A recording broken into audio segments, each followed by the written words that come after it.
Welcome to Digital Asset News. Take a top stories in crypto and bring it on to bite-sized pieces. Today, just the thumbnail suggests, Facebook changed its entire name to Meta, as in the metaverse. So they're going heavily into the metaverse and how that's going to affect you as a cryptocurrency investor. So we're going to take a look at what is going on there. We're going to take a look at the different categories that potentially be a game changer. And then we're going to have my friend Ian come in and give us some of, I like to call Ian's insight. So let's just jump right in, because this is one of those crazy days that we're all been living for. So first up, let's take a look at what's going on into the crypto market itself. And not a bad day. I mean, we're almost at 2.6 trillion. It's been fluctuating, admittedly, but we're still around that same base price. Bitcoin price is around 61K. We've got some certain tokens that are up, Shiba Inu being one of them. And of course, that's been just crushing it lately. Ethereum's up 6%, Binance Coin 8%, 3%, and so on and so forth. And yeah, Dogecoin making up 27% in the last 24 hours. Shiba Inu was only up for the last hour, but it's dropped 15%. But man, what a run, 143%. So congratulations, Shiba Inu holders. But overall, market's looking pretty darn good as it stands. Also, if we take a look at the ETF, the Pro Shares is pretty much hovering right where it was before, as far as where we were at. Started around 40, 42, and went sideways, dropped some bit, and now kind of recovered a little bit. So, and also the Valkyrie futures ETF is around the same one, although that declined initially, came up, and then just trading sideways. So not too much going on there. The big news, in my humble opinion, is what is going on with Facebook. And so I know some people they either love Facebook or they hate Facebook. Usually on this channel, everybody hates Facebook, and that's just how it is. But this is an interesting story, and I think it has massive repercussions throughout the crypto and digital asset space. And I'll explain in a second. So this just broke a couple hours ago, maybe 3 or 4 hours ago. And what we got here is Facebook completely changed its name to Meta. And when I read this first, I'm like, that's cute. That's a nice little way to do things. Maybe they're just doing it as like a transient thing, just like in some kind of like honor, or to to generate interest. But this is the new change. So Facebook on Thursday announced it will change its company name to Meta.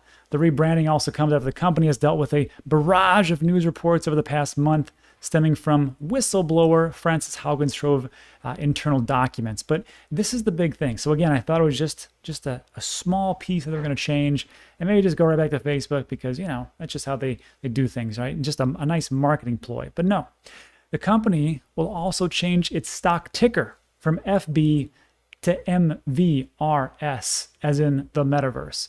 That is going into effect December 1st, and that is no small feat to change your ticker for a publicly traded company. The company's stock price was up by more than 3% on Thursday. And this is from the Zuck. Mark Zuckerberg, he says, "Our hope is that within the next decade, the metaverse will reach 1 billion people." Let me say it again.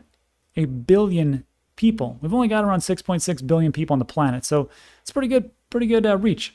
Host hundreds of billions of dollars of digital commerce and support jobs for millions of creators and developers. Boy, I sure hope so. And we can take a look at just how things have changed over the last couple of years, thanks to the coronavirus. A lot of more people are working from home. They're working distance-wise. So the metaverse could be just a big one just for commerce itself. So that is the first part. And the second part I found interesting. It reminded me of an article I read in AP News. And it talks about, this was from October 24th. It says what the metaverse is and how it will work. I just like to, take a look at what's going on here. And the whole part of it is just, what the metaverse is. I can explain it essentially. Have you ever seen that movie Ready Player One, where everybody's in this virtual reality world? They interact with people, and they can have different clothes, and they can buy things. That's pretty much the metaverse. It's a 3D world that you interact with your virtual reality headsets, if you have a good one. That's essentially it. There's massive ramifications moving forward. But what it says here is Zuckerberg is going big on what he says as the next generation of the internet, because it thinks it's going to be a big part of the digital economy. The digital economy, what we've been talking about on this channel and a lot of different channels for quite a long time, the digital economy.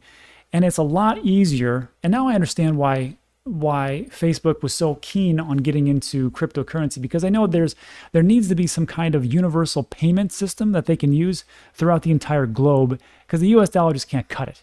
And if they have something like what they have, Libra, and then it was renamed to whatever it is, and that's, I don't know how well that's going. But now we can see that projects that are in the metaverse, projects that are in digital assets, NFTs, products that have to do with payment systems that can be used globally. These are going to be big. And I think Facebook kind of saw the writing on the wall. And then also, former employee, but this is what was interesting. And Zuckerberg says this, there's also a lot of startups that could be potential competitors, because remember, people think, oh, the metaverse is just going to be owned by one huge company. Well, I mean, in some certain sci-fi books like Ready Player One, there's a dominant company that's owning a big, large portion of it, but there's a lot of different players out there. And especially right now, it's very early. The big thing to remember is this: video game companies are also taking a leading role. Epic Games, Roblox, name the ones that you have. Consumer brands are getting in on too. Italian fashion house Gucci collaborated in June with Roblox to sell a collection of digital-only accessories. Coca-Cola and Clinique have sold digital tokens, pitch as a stepping stone of the metaverse. And then, of course, it goes into, could this be another way to steal your data? Of course it is. It's Facebook. That's what they're going to do. But the thing that I was thinking about myself was, okay, all these things are coming up. These things are going to happen, and we know they're going to happen. And even Facebook is like kind of come to the forefront and go, this is what is it's actually going to be. And there's a reason why Facebook acquires different companies or takes root in different things. Like, they didn't just sit around and let Instagram grow too big. They acquired Instagram. They didn't sit around and go, you know what, we need some type of messaging platform where people can communicate. We're going to acquire WhatsApp. And then, just down the road, they just acquire all these different companies. So they want to stay relevant and on top of everything. Now they're saying the next big forefront, which is going to replace the mobile universe that we have, because everything was just, online, the browsers, then it became mobile. And the next step is the metaverse. So how can we, as cryptocurrency enthusiasts, get ahead of this? So this is only investment opinion, not investment advice. And this is how I see things. So if you go to CoinGecko, and if you click on categories, you can categorize it to a bunch of different things. So for this one, the thing I would look at is the gaming sector, because just like they talked about with Roblox and Infinity, the other ones that what did they have? It was Epic Games and stuff like that. So if there's a way to transact within these games, or if there's the way to take some type of weapons or to take wardrobe or anything like that, like we've been talking about forever, well, now that Facebook is doing these things, maybe they're like, maybe we should get on this a little bit more so. I mean, they're already there, but even to accelerate these things. So this is what I would definitely looking at. I mean, Axie Infinity, sure. Engine Coin, I got a bunch of that stuff. Sandbox, I want a little bit.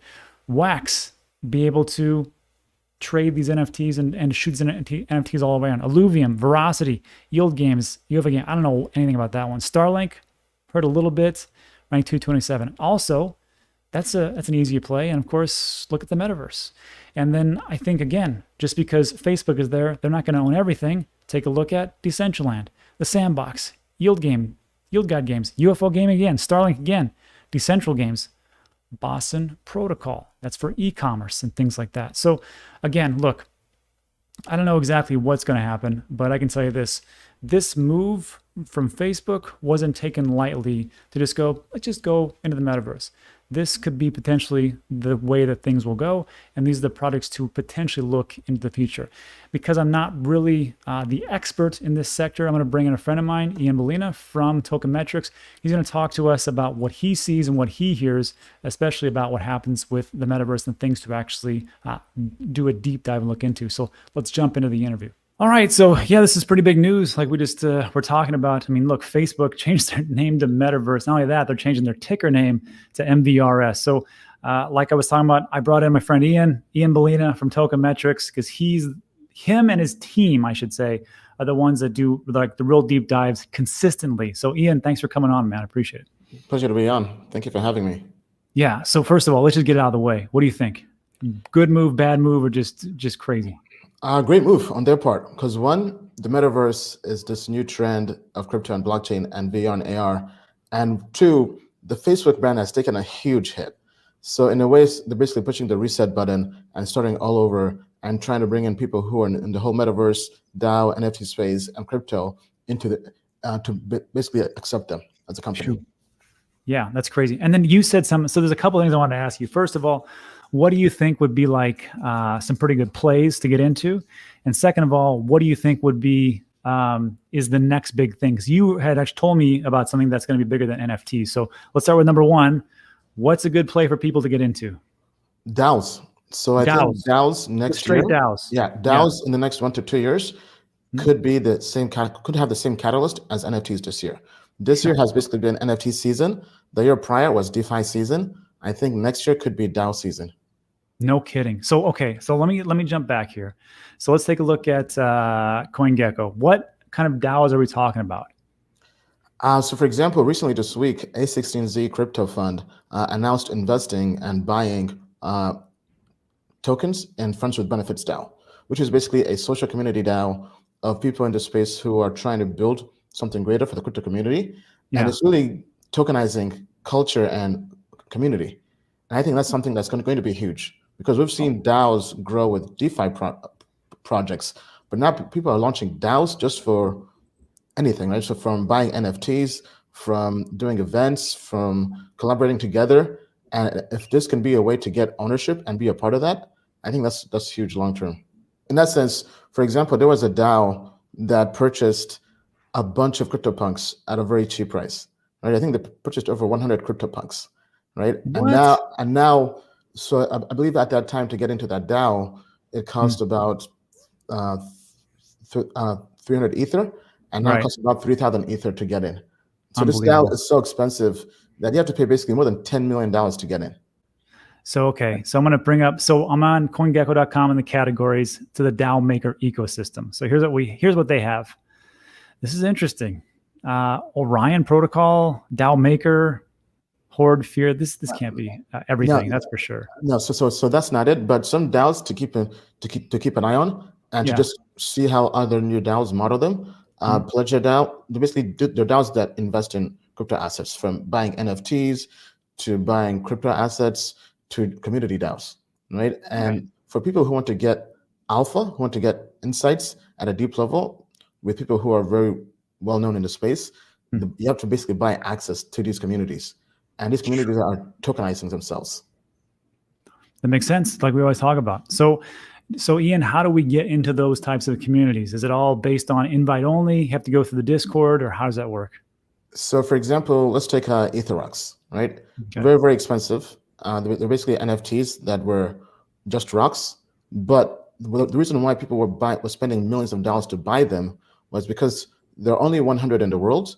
And by Right. owning this NFT, you'd become part of a group, part of a community. So they had Sure. private Discord groups, private Telegram groups, private Twitter groups.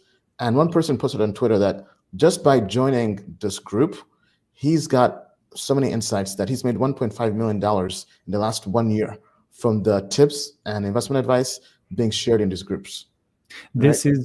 This is the new financial elite. Really, is Yeah. what's going on. Because before it was all closed doors. You had to know somebody to know somebody. Now you can know somebody, but you have to be in the forefront and really be an innovator. It sounds like. Yeah. Gotcha. So you can achieve that by one, getting in early in these communities, or two, buying in late by buying NFTs, or three, these communities will now progress towards DAOs because they now have to have a governance model, right? So, for instance, a new DAO just launched where Mhm. people are pulling their funds together to buy a basketball team sometime in the future, right? So, Wow. projects like this are just fascinating because Yeah. this could actually happen. That is interesting, which brings me to my last 2 points. First of all, great insights, Ian. Always great to have you on.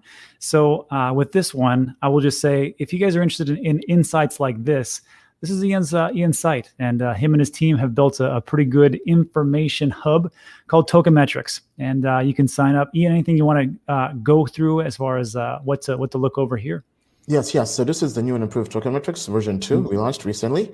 Mm-hmm. So the main thing to look at is the TM grade. That's our machine learning, our AI going through and rating over 6,000 crypto assets based on different metrics such as quantitative data points.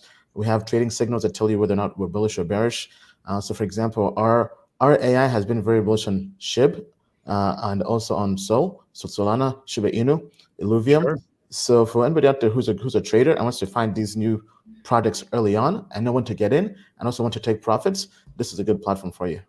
Perfect. And then on top of the other things that Ian was just talking about as far as insights. And then lastly, before I forget, you got a book out. You found the time to write the book, finally. Yes. Crypto Investing Guide. Yeah. So this book we launched this book last month. It's a great book for anybody who wants to learn crypto, We talk about DeFi, NFTs, and just really getting involved in the space. And we go through our entire research process on how to evaluate crypto assets, how to find good investments, how to filter out the noise. And this is a book actually our research team has been using internally for a while, and now we've made this available to the public. Perfect. All right, my man. Well, that's it. Like, I know you're a busy guy. I just wanted to get your thoughts on this because this was kind of beyond me. So I appreciate it. But any last words of wisdom before we take off? Yeah, I mean, crypto is the future. Go slow, think long term. We're here with you. Rob's here with you. And thank you for everything. Yeah, man. Thanks. Okay, let's jump back.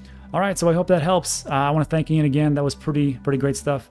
You can find the link to Tokenmetrics in the description below. I'll also put on the very part for the comments, so it'll be pinned at the very top. And that's it for today. So interesting day. We'll see how it all works out. If you liked today's video, go ahead and give it a thumbs up. That helps tremendously. Also consider subscribing. I mean, a lot of things are happening super fast around here, so definitely want to be up to date. And that's it for today. Thanks so much. I appreciate it. See you on the next one.